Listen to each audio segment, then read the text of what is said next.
Hello and welcome to India Speak, a podcast by the Center for Policy Research. I'm Rohan Venkat. You're listening to CPR Perspectives, a special series commemorating CPR's 50th anniversary, where we bring you one flagship conversation with a CPR faculty member every month. This month, we speak to Mukta Naik, a fellow at CPR whose work focuses on informal housing, internal migration, and what these subjects can tell us about India's urban transformation. Naik is an architect and an urban planner, and prior to joining CPR, she worked with a social enterprise on community-based interventions aimed at improving housing in informal settlements.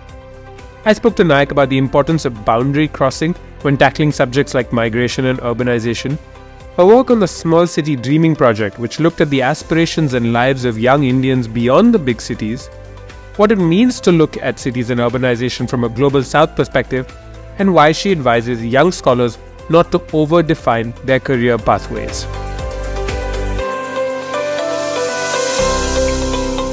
All right, Mukta, thank you so much for being on CPR Perspectives.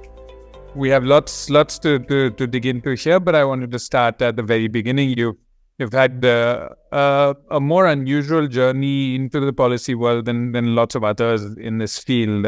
It's been quite winding. It's involved architecture and media and content and solutions and Oxfam. So could get maybe just a little bit of a sense of how you made your way into this space, or rather, what was it that you did before, and then how you sort of got into the policy world. Right. So when I finished my master's and came back to India in the early 2000s, that was really a boom time for real estate and construction and sort of all things in the field of architecture and planning. So it just made sense to explore some of that. And then that exploration kind of just took its own wild path through working for various organizations. And at the back of my mind, I think this desire to do research remained, and it was channeled into more journalistic kind of writing or more, commissioned kind of writing. But it did remain. And eventually, when I realized that I really missed being out in the field and joined an NGO that worked on housing and informal settlements in Delhi and a little bit in Ahmedabad, and found myself actually getting my hands dirty back in the field of planning and housing. That path just organically led to CPR because it was a Delhi-based organization, and the findings that we had from our various interventions needed a policy outlets. And so we were constantly talking to people like Partho and Shubhagato at CPR to help us, guide us to the right policy spaces where we could feed our findings in. And when I realized that research is what I wanted to do long term, I used that sort of network to connect into CPR. So it was long and winding, but it was sort of a thread that I was following through non-research pathways, and then ended up being in a policy research space. Maybe if we could just step back a little bit. So college was the School of Planning and Architecture in New Delhi, and then you had a graduate degree from Texas A&M. And at this point, what did you have in mind? Did you expect to be in the standard like architecture space? Did you have a sense that you wanted to work with, say, low-income housing?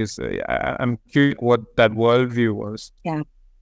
Yeah. So at that point, actually, interestingly, my master's dissertation actually studied Asian Indians in Houston and their housing choices. So I think housing was a very clear area of interest, and so was migration. Unfortunately, I had a personal situation because of which I couldn't continue into a PhD program or even explore sort of job opportunities in the US. I had to come back to India, where the networks that I had from SPA kind of led more into the architecture and construction and materials kind of world. So that was an easier entry for me than pursuing research at that time, and I just let that organically go forward. But yes, housing and migration and the idea generally of how do cities actually form, and what are the kind of problems that entrants into cities face, housing being one of the chief areas of interest, was sort of the broad thrust for what I wanted to do. So in 2011, when I finally found my way back into mainstream quote-unquote urban work, I chose to work for a housing NGO, which worked in informal settlements in Delhi and looked at these, issues of experience and entry and design, architecture, infrastructure, that sort of bucket of things. And you mentioned in the answer to the first question that at some point decided research was for you, that you took the plunge into CPR and so on. So what made that decision for you? When did you decide research was for you? Yeah, so even while I was doing this job with Micro Home Solutions, I had applied for an independent research grant. So we were working in resettlement colonies, and we actually did a survey of homeowners there, and within which there was a subcategory of renters. So this idea of renters in informal settlements was and who they are and why they are there and how long do they stay. So I wrote up a research proposal which got some independent funding, and but I didn't have a guide for my work, or the guides that they assigned were mainstream architects who hadn't fully engaged with the informality situation, and there were others who pitched in, but I felt like I needed more robust guidance. So I would start showing up at CPR and sort of catching whoever I could, picking Partho's brains and saying, I'm doing this, I find it really interesting, I need help. So it was because we had this relationship with them when they were helping us find policy sort of, pathways for our intervention work. So that's how it started. And then I basically, at some point, I realized that this feels really comfortable, the space. And I requested Partho to consider me if something came up by way of an opportunity. And eventually, Data Trust funded project on migration did come up, and then in 2015 I was able to sort of switch gears completely into research and policy research. And just before we then dig into the actual work, I'm still curious about this entry point. Then we've talked about how this entry was a bit complex. You came in with many years of work experience, started off as an RA. There was some element of self-doubt, of having to convince yourself. And so if you could talk, because we do have a lot of young folks thinking about the policy world also, and so I'd like to hear a little bit more about that process for you personally. Yeah, I had been doing, working with this organization that did really interesting experimental intervention work, and yet found it so hard to speak to the policy world. I was quite convinced that my skills my research skills are good and need honing. But I was really confused about how that actually leads into policy. When I came into CPR, I had a cohort of people who had very clear ideas about their, career trajectories. They were people with master's degrees, knew that they were in CPR for a few years of experience and then going on to PhDs. I wasn't sure. That was my pathway at that time. But I had a lot of field experience, so I could instinctively understand a lot of things, grasp things. I had project management experience, so I could get projects running and on the ground. I had no hesitation in public speaking, reaching out to partnerships. So those kind of the nuts and bolts of getting projects up and running, getting things done came easily to me. But the intellectual rigor, the theoretical background of research was not something that I had worked at in the intervening years between my master's and joining CPR, which was basically 13 long years. So I did feel a little under-equipped to do that part of it. But I have to say that CPR was a space that provided adequate mentorship, and kind of it was this place where everybody was jostling around trying to get the best work done. So it was a very multidisciplinary team. So you did see people with similar problems. For example, people from legal backgrounds. So lawyers who were in CPR not quite sure whether they wanted to go back to practice or, look at a policy. So there were others, perhaps, even though they were much younger than me, but others in a similar boat. So I think we all found some common, common threads and managed to work around that. We also had a lot of freedom because the kind of projects that we were doing were 2-year, 3-year timeframe projects, which gave a lot of time to make small mistakes and then bounce back and find better ways to do something. So you would just learn by doing. You would collect data, come back, and then present it, and somebody would tell you that this is not is missing, and then you'd go and redo it with the requisite rigor. So it was like having a space where you had the freedom to learn things not in a non educational kind of atmosphere, but in a more learn by doing sort of way.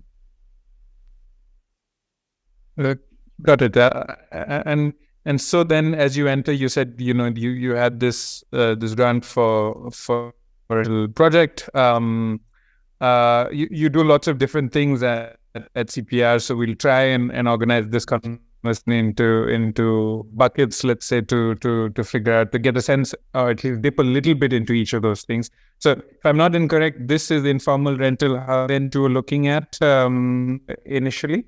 So initially, I started with this Tata Trust funded project called Shramik, which was basically about internal migration in India. It was a partnership with the Indira Gandhi Institute for Development Research in Mumbai and NIUA. And we also had a lot of NGO partners. And at that time, the issue was that migration research in India was basically, there was a lot of research on labor mobility and problems of labor.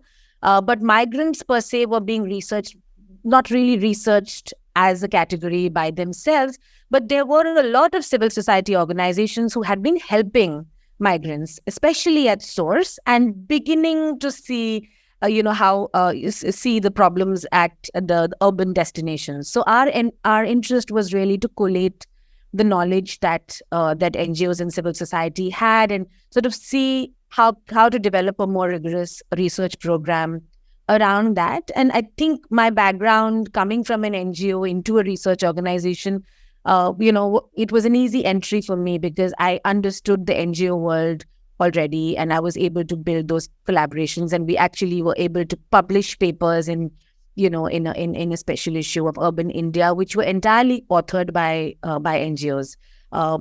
So this kind of sort of what I think of as boundary crossing between the world of civil society and practice and the world of academia was what that project focused on, and we generated a lot of knowledge, collated a lot of existing knowledge, and so on and so forth.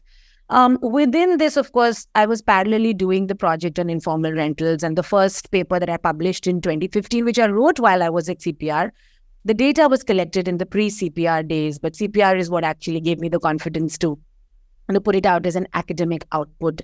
And that sort of simmered because the field sites were based in Gurgaon, and I live in Gurgaon, and I've sort of embedded in the city's life and civil society networks and activist networks. So it just felt like a live project. Everybody has that pet field, which they keep going back to from time to time, and mine is the urban villages of Gurgaon. So then the way our team works in CPR is, while yes, people are assigned to projects, it's more like everybody is working on everything.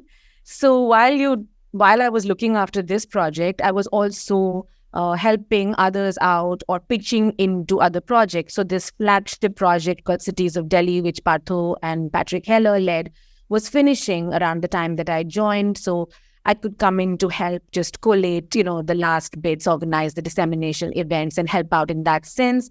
That my previous organization had sort of helped out in, finding field sites for CPR, also helped because I had an insight into what that project was doing. Researchers on that project was, people whom I had been informally in touch with. So there were these networks that were already built in. The informal renters work got an opportunity and sort of center stage because we had a long-standing partnership with the French Research Institute called IRD, and Véronique Dupont and Marie-Hélène Zera, who were, already kind of affiliated with CPR as visiting faculty. And they co-wrote a grant with CPR and brought in money primarily to study urban-rural boundaries, informal settlements, and these kind of issues. And there was a long-standing interest there in informal settlements. And with that sort of grant, I got the chance to deepen my work on informal renting. I like the idea of boundary, both in on the back end of your work, because it also shows up so much in on the front end, let's say, of the work.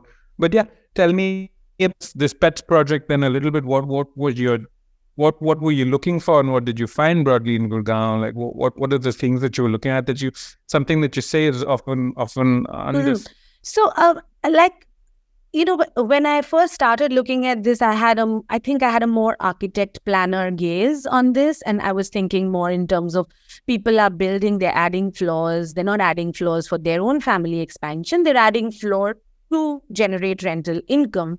And the idea of rent as a source of livelihood became, which is true of a large part of the global South, but we didn't really understand the mechanics of it. It was sort of consigned into this space of informality. Oh, this happens, and it's not really formal, and we can't really capture it. So let's not do anything about it at all.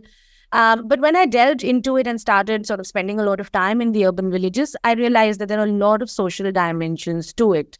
And, it was very intrinsically linked with the process of urbanization when, in the case of Gurgaon developers, but in the case of other cities, the government comes in and acquires agricultural land for the purpose of urban development, but leaves the Abadi areas of these villages as is in sort of these zones of exception. So we don't know what to do with you, so we're going to sort of leave you alone. And these are the Abadi areas which then go on to become these very intense sort of suppliers of informal rentals. So I became very interested because, and this was a methodological sort of a fallout of a methodological innovation that I had to make on field because this work is informal and not entirely legal in the sense that these are not spaces that can take those kinds of densities. These are not spaces that have high levels of services. So landlords are very hesitant to speak to researchers. So you would have to become friends with them. And, as a woman going into an urban village and talking to Jat, Yadav, Gujar landlords meant that you needed to spend the time to introduce, who you are, what you're doing, buy their trust, often first spend time with their women folk and then slowly get to talk to them and so on and so forth. And what ensued was a whole lot of life history kind of interactions, where they would start from the point at which whoever it is in their family, their father or their grandfather, sold their agricultural land. So that their identity as agriculturalists and how they're trying to hold on to it in a rapidly urbanizing world, and the links of that identity with caste and the whether they were from dominating or backward castes. And so all of those things just organically came up in the research. So I didn't set out to do it, but many of the questions it answered for me were questions that I was originally grappling with way back in 2002 when I was thinking about, city formations and transitions and, how do cities actually come to be. And that really excited me and continues to. This is something that I think I'll keep returning to from time to time. It also, rental housing was also something that was repeatedly a failure of policy, in the sense that the Indian government and various states had tried experiments with rent and housing, which had almost never worked. So it was like this problem area and this risk area that the formal policy sector didn't want to get into. And that also, this work then provided an opportunity when it came in 2016 to intervene in that. When the formal policy space started worrying about things like rent, this research was available for them to speak to or to absorb. And so just before we move on to the next part, if you could, I know you have a number of different things on that space, but if there's like, what is the finding or maybe the question that animates this space at the moment, this question of informal rental housing, then what is the crux of what you're looking at, what you managed to find that, as you say, the formal space rely on? Yeah, I think, it gets interlinked because the crux is that there is a class of people who are temporary occupants of a city. They are coming not with the original intent of living long term, but they are foraying into the city and testing grounds. And rental housing is an important asset class to make that possible. And because many of them are poor, low skilled, and therefore not do not have high disposable incomes and can't pay high rents, they gravitate towards the cheapest housing available, even if there are conditions of congestion and poor service and so on and so forth.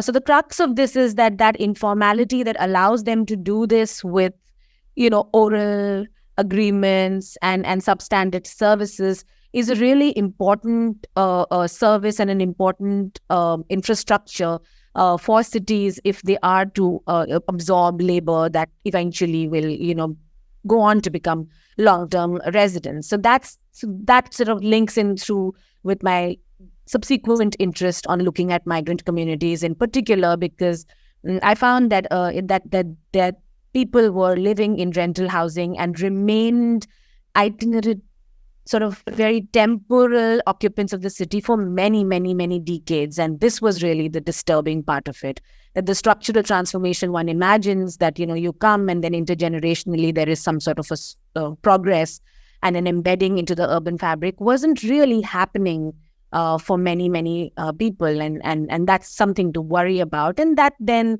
later, of course, the World Bank and others have picked up in phrases like messy urbanization and hesitant urbanization, which precisely refers to the inability of Indian cities to absorb labor in a long-term and a sort of integrationist sense. So the crux of that, the main theme of the rental housing work was worrying about this question of if economic development is going to happen through urbanization and the movement of people out of agriculture into service and other kind of jobs, then and cities are not able to really enable that transformation, then what are we looking at and how do we actually solve that problem? And in my view, focusing on rental housing and informal settlements and upgradation of those kind of parts of the city would be one really good way to enable those transitions. And as you said, a lot of this then weaves into plenty of other work, a large part of which focuses on migration and migrants in different ways. So maybe if we start off with what we could call bucket 2, which is sort of migrants and smaller cities. The terminology you offer is cities, but that encompasses a whole lot of things for those who are not academics in the field. That's everything. My understanding is everything from what you call census towns, which is just over a lack of people, all the way to places that are satellites of major cities and so on. This is something we spoke with Partho a little bit earlier, but it's also something you've worked on a lot, both in terms of understanding places and then also understanding the wants and desires of people within them. So maybe if we could start off first on more on the understanding these spaces. You did some work studying them at the data level, say. One thing that jumped out to me was this idea of migrant intensity. So if we get a sense of what that is and how we understand small cities. Yeah. So CPR already had this, was part of a large project called Subaltern Urbanization, the Suburban Project, which has resulted in a book and in fairly well acknowledged and well cited articles, and Partho is part of the authorship of that. And here they were really arguing that India's urbanization is not.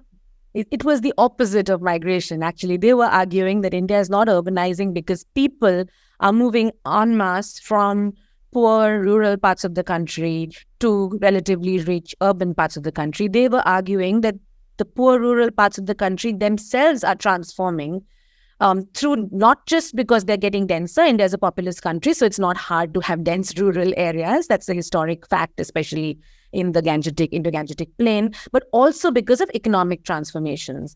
And I mentioned earlier that some bit of my work in CPR ended up being sort of helping out with project managing stuff that I wasn't really researching. And so Partho and Mariellen and my colleague Kanu, who's done a lot of the initial work on what he called dispersed urbanization, and then sort of what later has come to be called subaltern urbanization.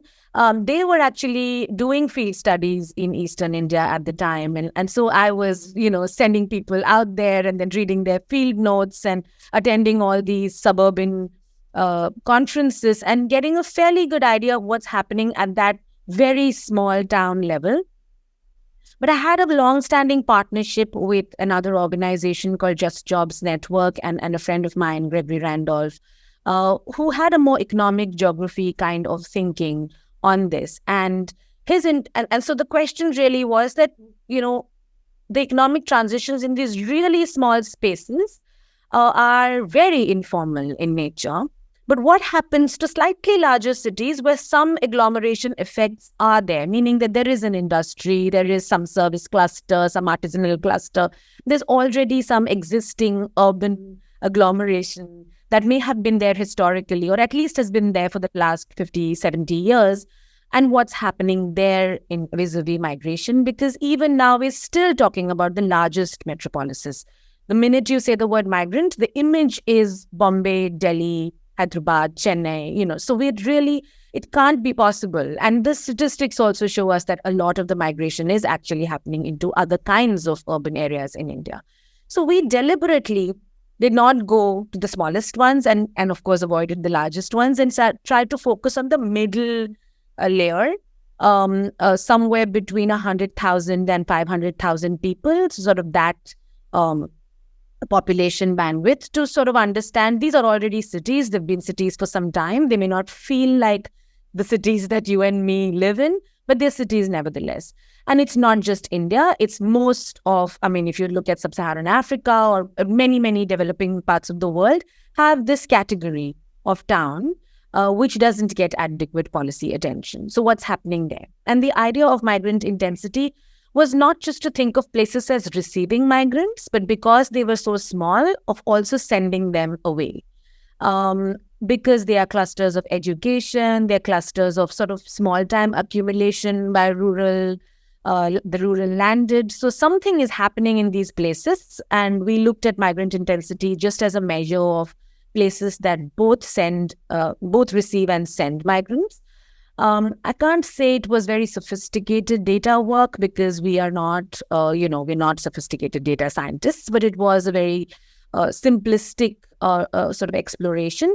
And what it did was helped us highlight which geographical spaces to look at, which districts in which states have these kind of interesting things happening. And that paved the way to select case cities and then do more deep work, both survey work as well as qualitative work. But the animating question there was really to understand what kind of jobs are young people getting? Are these jobs how uneven or even is that landscape of employment, both in terms of getting access to employment as well as the experience of employment?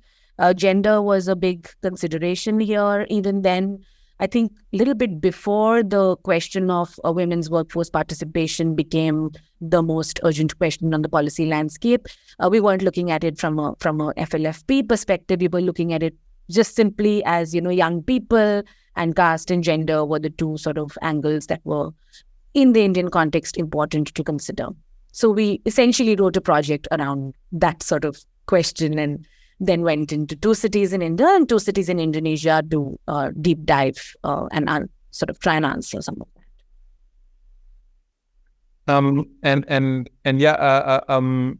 Just before we then jump into what you found in what I understand is then the small city dreaming project. My understanding of the results of the migrant intensity work was to find that at least in India, that the highest amount of this intensity, which is both people coming in and people leaving, were not, again, as you said, what we imagine, not the mega cities, but these are often rural or like semi-rural urban spaces. So it's not what we think of. If we think of as migrant intensive, it's not Bombay and Bangalore and Delhi. Absolutely. And when we did turn up at these places and start talking to people, we realized that because India's economic geography is so specific, where the northern and eastern parts of India are, poor, populous, and labor sending, and the eastern and southern parts of India are labor receiving. It's the common understanding is that that smaller cities, the catchment area of migrants is also smaller. That you would only attract migrants from the region. But in India's case, that's not true. If there is a cluster of employment, then labor is going to come from UP and Bihar and West Bengal and Assam and all of the labor sending areas, because that's how the recruitment networks work. They are caste-based networks. And there's existing work in the labor, in caste and labor on all of this, which we then started to integrate into these larger questions. And the third thing is that the improvement of highways in India has meant that it's not just migration, but one has to see it through the lens of mobilities, because people are commuting to work. So we really found that in these smaller towns, the local and regional transportation networks were absolutely key, whether it was young men's families insisting on bikes as dowry, because that was a really important asset for these young men to get in, travel that 1 hour or 1.5 hour to find, sustained employment from their rural locations. Or whether it was, in the case of Mangalore, really high quality privatized bus transport networks that developed, that local elites really supported, because it got them this large catchment area of workers, from the towns around. And because Mangalore is just 15 kilometers away from Kerala, and these are places with high education levels, they were able to use this rural or small town labor for services, for healthcare, hospitality, retail, and those kind of industries too. So the two cases, Kishangarh in Rajasthan, which is a marble cluster, and Mangalore, which is this coastal town with both industry and service sectors, provided us a lot of, a very fertile field to explore many questions of what was happening. And it also helped me encompass my larger interest as an urban planner, because, while all this was happening, there were lots of little projects that we did. We did something in Kolkata on transportation, which Partho also spoke about. We were, there were all these little interest areas that, that we've all had in the past. And this project just helped integrate many of those and sort of make sense of how cities function in ways that are welcoming or not to young people who are seeking to, change their lives through migration or through commuting. So then maybe if I ask, and this is kind of the Small City Dreaming project, which we'll link to in the show notes. One, that there's both within that and then a separate paper you worked on the same material or the same work on the aspiration and the way that navigate the mobilities of these spaces, how they figure out how to use small cities or provide small cities in a certain way. So I want to know, you said it helped you integrate your idea of how cities work, and particularly these kinds of spaces. So how do they work? What have you learned? What should we know? And maybe particularly on the young women, which I'm curious for in the field on this research. Yeah, so two things. The first thing I learned was that planners need to be taught sociology a lot more than they are, because this project took a completely sociological turn, because very clearly gender, caste, and class, economic class are the what allows those avenues to unfold for these individuals. It's their household backgrounds are really, really important.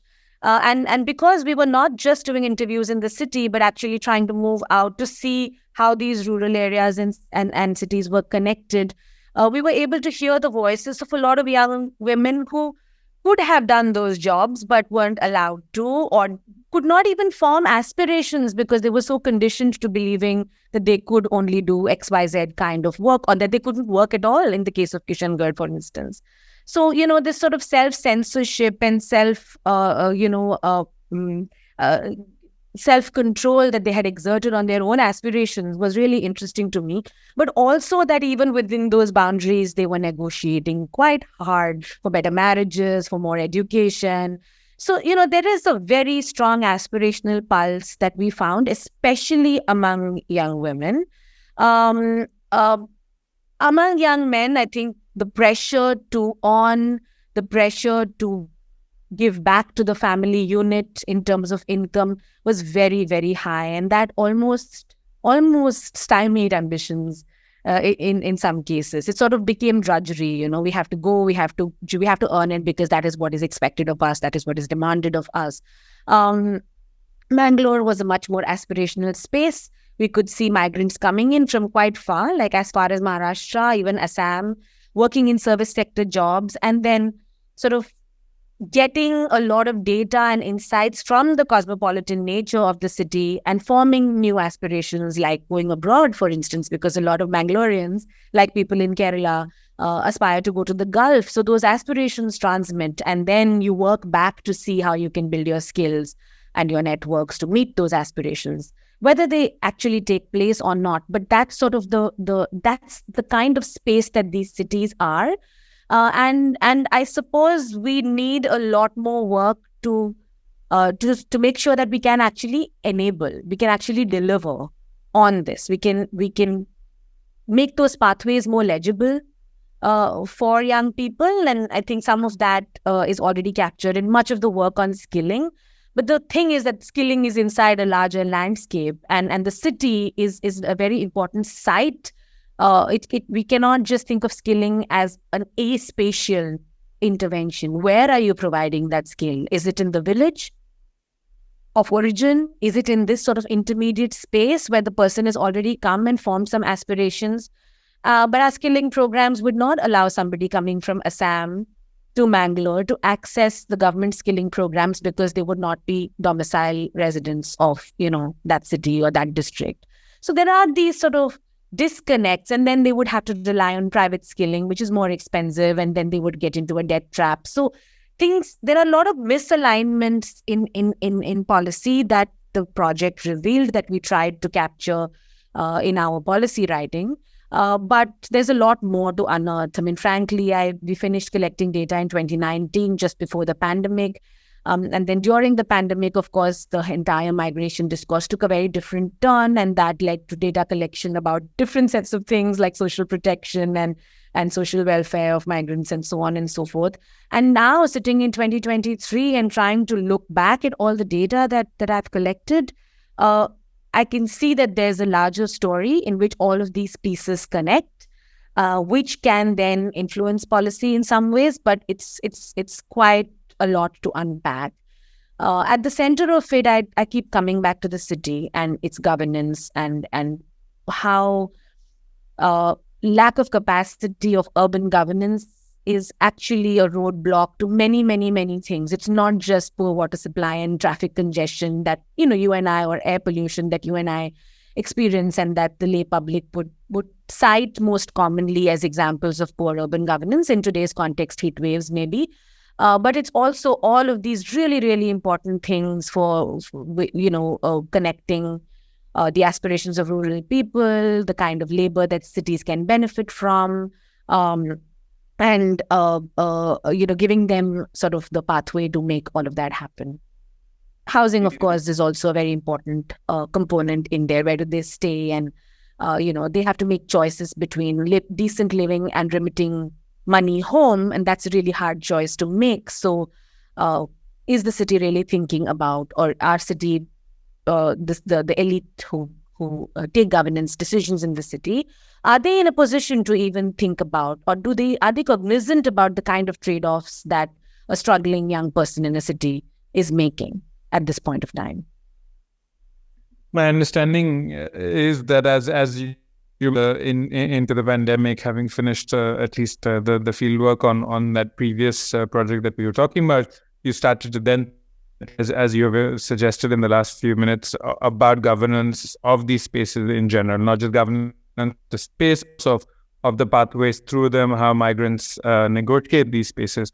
COVID in particular made it very clear that India looks at in a certain way. In one of your papers you put out, it made it very clear how governments use territory as an organizing principle, and that fails to acknowledge the mobility of goods and people that is still for everyday life.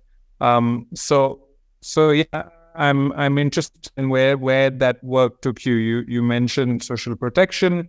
You mentioned starting to get a better sense of this governance and what needs to be done for planners or for governments and think of those pathways rather than territories. So could you tell us a little bit of what you've been working on more of late? Sure. So in the small towns, the small city dreaming project, it was very difficult to understand who are you going to feed your policy ideas to, because city governments were as they would listen to us and say, we agree that these are the problems, but we don't have the solutions and we don't have any budgets or any real power to take these decisions. State governments were not sure about how exactly to work on this. What was interesting was parallelly, of course, the Ministry of Housing, at that time, the Urban Poverty Alleviation Division, which later the ministries merged and became Housing and Urban Affairs, started this working group on migration. And the motivation for that was exactly rental housing services. This idea that migrants come to cities and don't find decent places to stay and live in substandard conditions and work in substandard conditions was why the Housing and Urban Ministry took up the migration issue and constituted this interministerial working group, which Partho chaired. So all of us who were working with Partho at that time sort of got very deeply involved with, the drafting and the thinking behind this report. And that actually gave me, I think, the exposure to think, how do I think about migration in policy terms and in urban terms? So because these were completely divorced areas of policy. If you thought about migration, it went squarely into the domain of labor. And if you think about cities, then that would, instantly prompt keywords like housing, transport, infrastructure, water, sanitation, waste, solid waste, but never migration. And even never labor, really, except for labor rights organizations. These intersections weren't really happening in the policy space. So this working group was, almost a bit of an anomaly in the sense that the demand came from things like, why are there so many vacant houses in urban areas, 11 million vacant homes? And that was a parliamentary question, very animated question in parliament. So there were all these disparate sort of trigger points that led to the formation of that group. But that report, I think, for the first time was able to articulate the links between migration and labor and all the different policy areas that the idea that migrants that need to act together to actually be able to facilitate, labor migration in the country. So after that, we submitted the report in 2017. Partho finished that work, and then it was sort of lying there, and Partho and me were doing some writing around this because obviously we had a lot of these numbers and these ideas in our head, but it was germinating. When COVID hit, I think we had all this knowledge and all this, we'd already spent a lot of time thinking about it in this abstract kind of sense. And then we had a use case to apply all that knowledge to, a very unfortunate use case. But when people were asking us questions about why is this not happening and why is that not happening, we literally could reel things off that report saying, this is why the data is not there, or this data is there and that data is not there, and so on and so forth. And in that report, I think the idea of the lack of portability in social protection, or the idea of how domicile provisions actually inhibited migrants from accessing what were otherwise fairly universalized forms of social security, was already articulated in that report. So this notion of social welfare as universal and conditional, these two buckets of social welfare were already articulated in that work. Conceptually, it had already been put out there.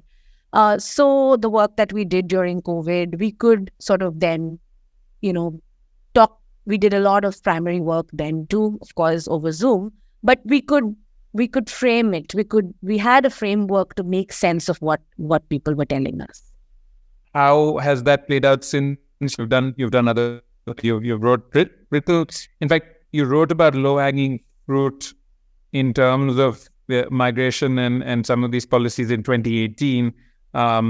You've written since in a paper for CPR that we may be seeing the be for transition away from a central level of migration governance. The naive stick in me, like, are we actually seeing that, or has COVID been forgotten, the migration problem been moved aside? Like, no, I mean it's a bit it's what happened during COVID was that the pain that the migrants felt.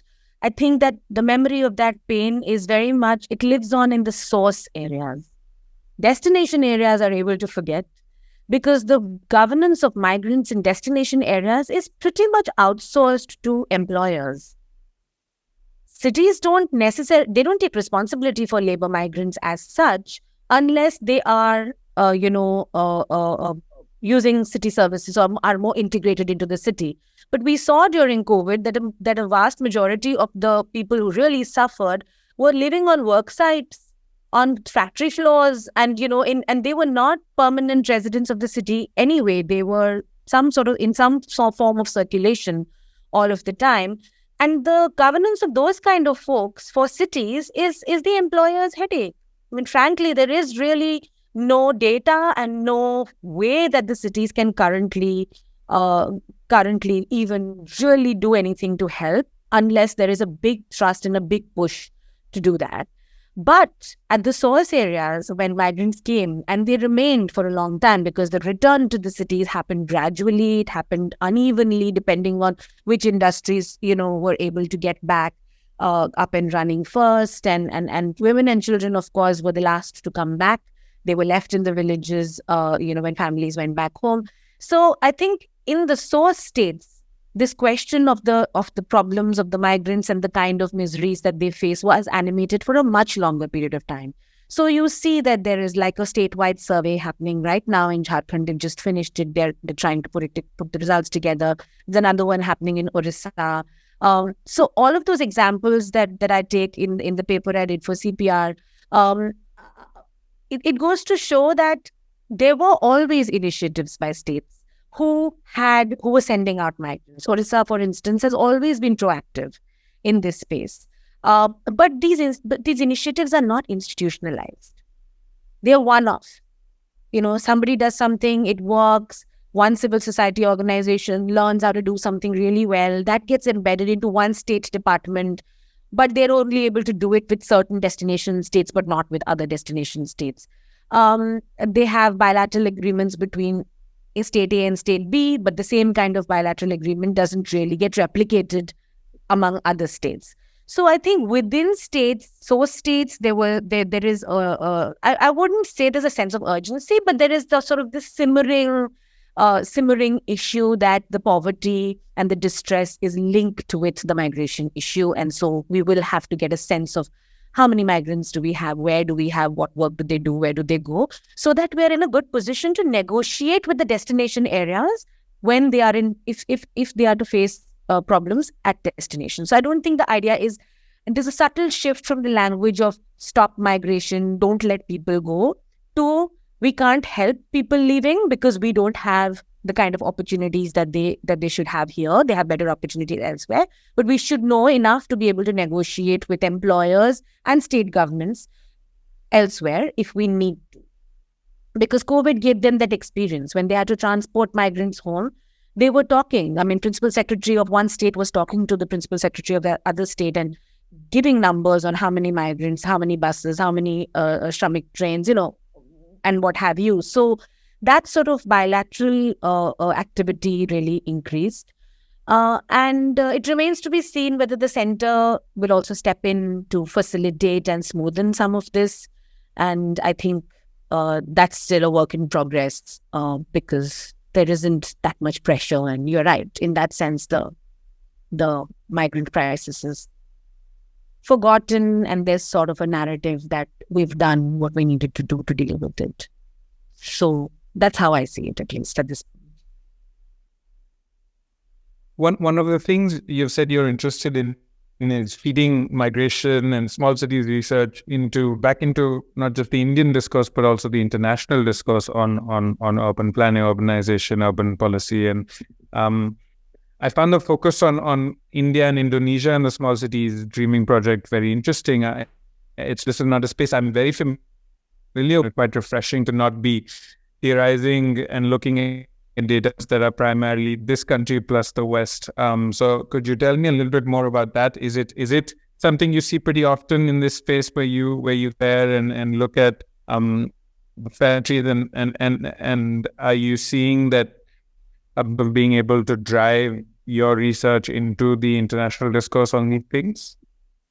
So I think so. Both Indonesia and some sort of exploratory work that we did, under the aegis of the India-China Institute at New School in New York, which is comparative work in the Chinese context. I think there are a lot of, and I also had the opportunity to do something briefly with a Vietnamese anthropologist on actually the rental housing space. So there are uncanny similarities in the sense of the processes of urbanization among all of these countries. But of course, the specifics differ. The kind of, especially in terms of the kind of decentralization of governance that has happened. So I think India really, for its size and its stage of economic development, it's really an outlier and an exception in the sense that cities are so remarkably unempowered in the Indian context. But largely, cities are less empowered in the global south, in large parts of the global south, as compared to the global north, where a lot of the migration theory and migration and development thinking is happening. So, there are all these sort of theoretical ideas that cities can solve the problems because you can only solve problems of integration at the local sort of point where you actually have to negotiate the brass tacks of, who will get water and who will be able to attend primary school and so on and so forth. And that has sort of been taken up as sort of the solution for a lot of things. And I think what my research is trying to say is, wait a minute, that's not the context everywhere else. That provincial governments may be really powerful and larger cities may have different powers than smaller cities, and it's very, very uneven and resource constrained. In that context, you need different kinds of policy levers. You need to maybe not, and also that internal migration needs to be thought of in a different way and not as a securitized kind of way as global migration. So the contributions are more in the sense of is there in the large body of work on global migration something to learn for those of us who are interested in internal migratory movements, especially in large countries like India and China, or even parts of Africa where there are lots of within country movements. And conversely, this context of studying the integration and the inclusion of migrants in urban contexts in the global south, do we have something new to say? And in these sort of relatively unempowered city contexts, what can we say to the larger body of knowledge on migration governance globally? Can we unsettle it a little bit? Because my own sense is that even in a country like the US, it's not, not all cities are equally empowered or well-funded and so on and so forth. And one can see that the unease with immigration is hardly something that is confined to the large so-called gateway cities. The unease with migration could extend to smaller cities, but as I'm finding from literature from Canada and New Zealand and Australia, smaller cities can also be very welcoming for refugees and for other kinds of migrants who come in through large programs, a refugee and sort of placement programs that place refugees in smaller places. So the context is between larger cities and smaller cities is different in every country, but it's not recognized really. So there is a larger resonance to that theme. Do you find collaborations like the ones you mentioned, Vietnam, China, Indonesia, are these sort of the anomalies in this space? Are they starting to become more common working on? No, I think this theme of the smaller city and its unique sort of setting and problems is something that is gaining ground and seeing a lot more work coming out of even Europe and Canada and Australia and New Zealand. All right. I've already taken up plenty of your time, and I think we could have gotten further on each one of these, but I wanted to take back to a couple of things that you did before or the CPR also. So when you look back at the pre-CPR work, you mentioned a few threads of things that played into then what you researched on.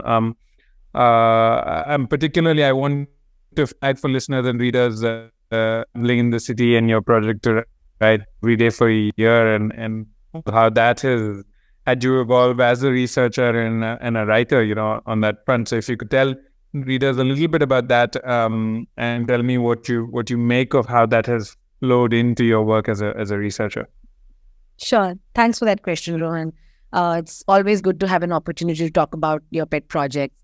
But when I was trying to transition back, basically I felt like my training in urban planning was not fully utilized in all the various different things that I was doing through the decade from about 2002 to 2010 or so. And then I decided that I needed to think more about cities. And I set myself a target to write every day about cities. And the blog that I ran was called Rambling in the City, which was literally anything about cities. A lot of that writing is really, it's really short snippets. It's very descriptive. It's very emotive. But even though I made this transition into a policy research institution, which has a very strong academic bent of mind, I think at the core, I still enjoy and I still think it's really, really important to write in a way that a large number of people can understand what you're saying about cities. I mean, I really feel that that there is a tendency to jargonize and academic, make everything so academic and so illegible to the majority, and especially problems of urbanization and life in cities.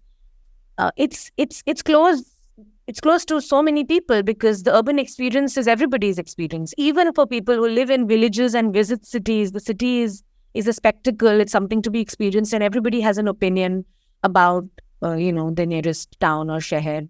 And why is it that we have? There is some part of this research that needs to feed back to people who are actually living and experiencing cities, especially because I really do believe that a lot of the future lies in some or the other form of bottom-up claim making, from residents.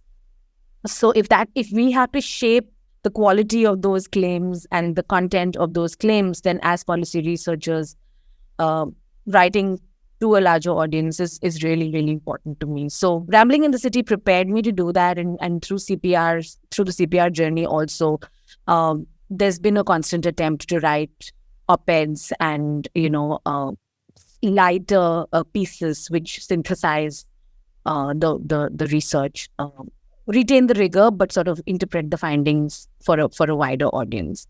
That's also what I hope I'll be able to do going forward. Maybe that leads into, so we're towards the end of the conversation, and so just a few questions we like to put to everyone on the series. One of them is, if you could give advice to scholars or people who aren't a research space or thinking about entering it in some way or the other, are there tools or lenses that you would recommend? I'm not looking so much for specific areas of research, but approaches you would recommend people pick up as they look to enter this field?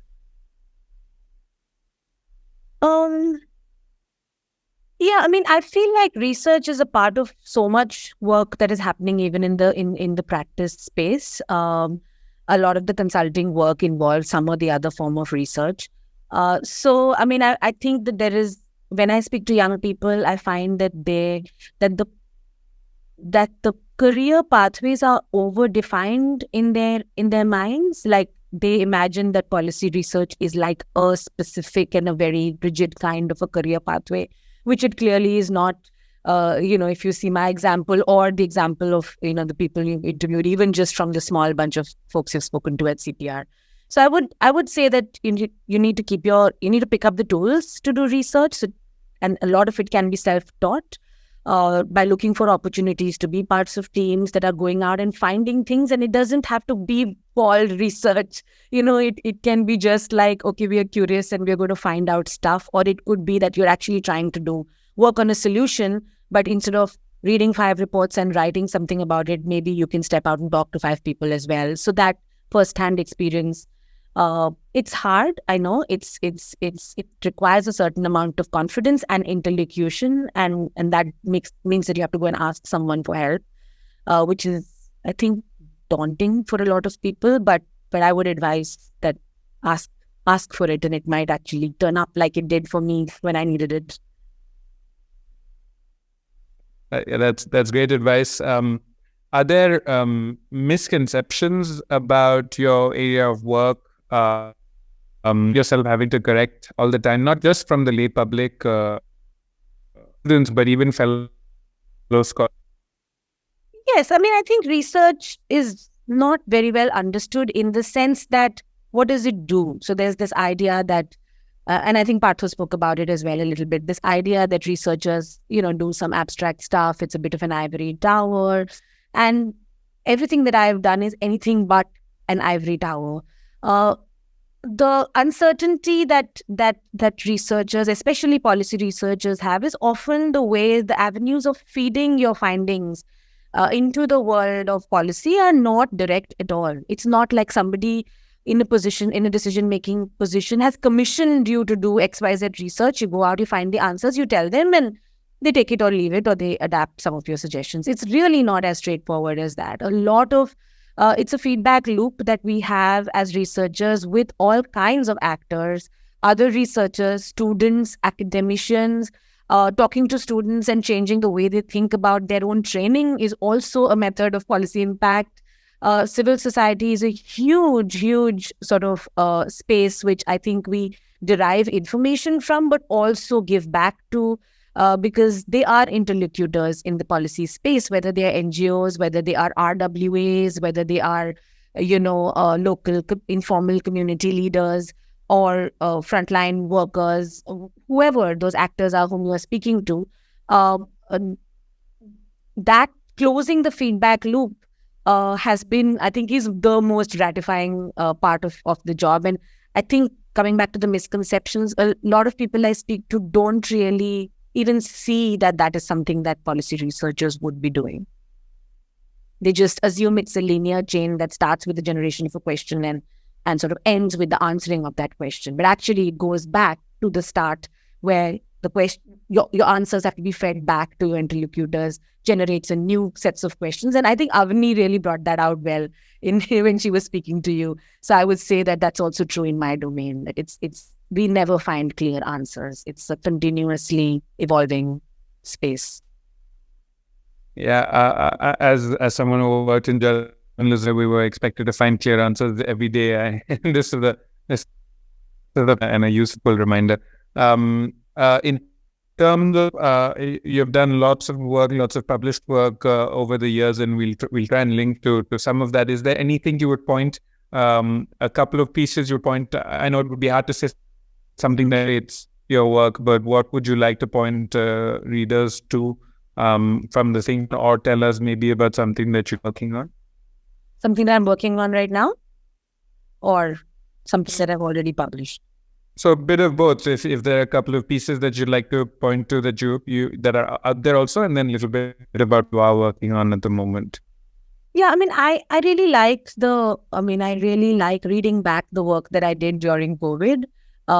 It just explaining the migrant crisis. So whether it was, the newspaper op-eds in Indian Express, which came out in 2020 and 2021 follow-up, or whether it were, blogs on, the India-China Institute or the Max Institute websites, because these were not pieces you had 4 years of research and time to write. You really had to speak to the situation, and a lot of new generative ideas come out sometimes when you're put against the wall and asked hard questions and you have limited time to answer them. So I think those are really pieces that taught me that when you're pushed against the wall, actually there are a lot of creative solutions out there. So ideas like hyper-local, solution chains. So what happened during the migrant crisis and how people responded and how hyperlocal chains of response formed and what that means for state-society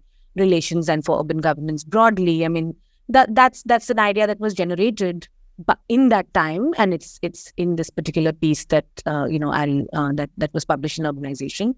But it's an idea that I'm going to come back to over the years because it seeded a certain chain of thoughts, which could be important or could be interesting for the policy imagination. Super. We'll definitely link to that and a bunch of the other works that we've talked about here. And then, our final question: what 3 works would you say have influenced you over the years? So, while you get, I've derived a lot of knowledge from serious academic writing. Interestingly, the writing that that's inspirational and that makes me feel that policy research or researchers can actually make an impact is the more accessible sort of work. So, for instance, a recent publication that I really liked was Metro Nama by Rashmi Sadana. She's an anthropologist, and it's about life in the Delhi metro, which probably weaves in years of really rigorous research, but is breezily told and very, very nuanced. I also like a lot of non-researchers' work about cities. So from, for example, Aman Sethi's Freeman was, I think, one of the texts that actually propelled me back into the world of thinking about the urban. Made me feel like all the stuff that I was doing for various clients as a consultant or as a whatever was not as meaningful as actually engaging with hard questions of poverty and labor and rights and so on and so forth. And similarly, I've really enjoyed Amitabh Kumar's writings, whether it's on Patna or, whether, his book on Bombay, London, New York, which again is about, it's a non-academician, as in a non-urbanist writing about cities, but I really feel that that those kind of insights are super rich in terms of how cities are experienced. And I feel like policy thinkers have a lot to learn from those kind of texts, not just from hardcore research. Thank you for listening to CPR Perspectives. Subscribe to this podcast feed for future interviews, and you can also sign up to our newsletter, which will be linked in the show notes. For more information on CPR's work, you can follow the Centre on Twitter at CPR_India and log on to the website at www.cprindia.org. I'm at Rohan V on Twitter, and you can also read my newsletter India Inside Out on Indian politics, foreign policy and history at rohanvenkat.substack.com.